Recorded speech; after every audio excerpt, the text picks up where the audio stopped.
The Nissan LEAF invented mass-market EVs in 2011. Then it stood still for a decade while everything around it moved. Third generation, Brussels Motor Show.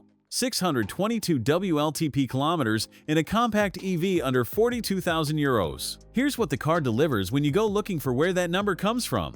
The previous LEAF looked like it was apologizing for existing.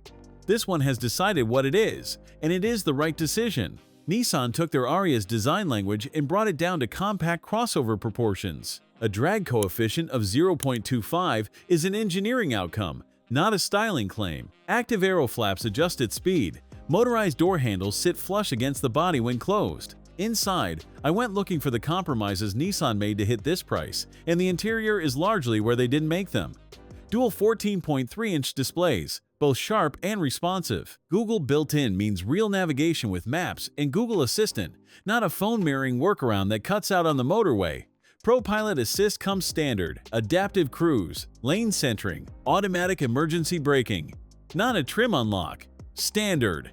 The front seats hold their shape without becoming punishing on a longer run.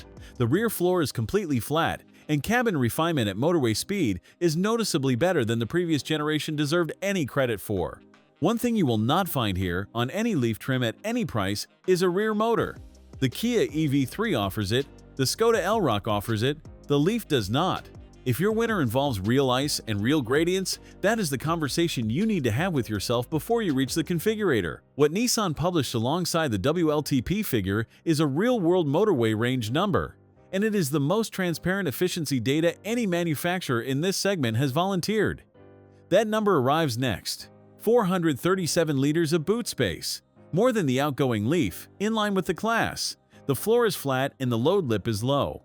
An optional 3.6 kilowatt vehicle-to-load outlet in the cargo area means the LEAF can power tools, a camping setup, or a portable fridge from the boot whenever you need it. Nissan built that hardware into every car, regardless of trim.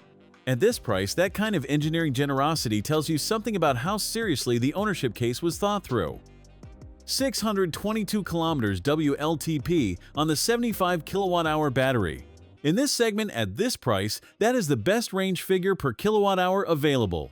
The real-world figure of 130 kilometers per hour in 10-degree temperatures is 330 kilometers.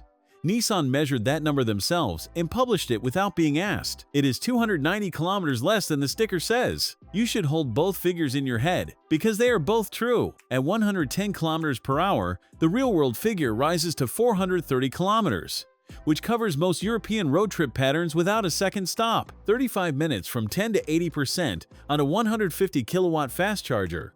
A coffee stop, heat pump is standard on every trim.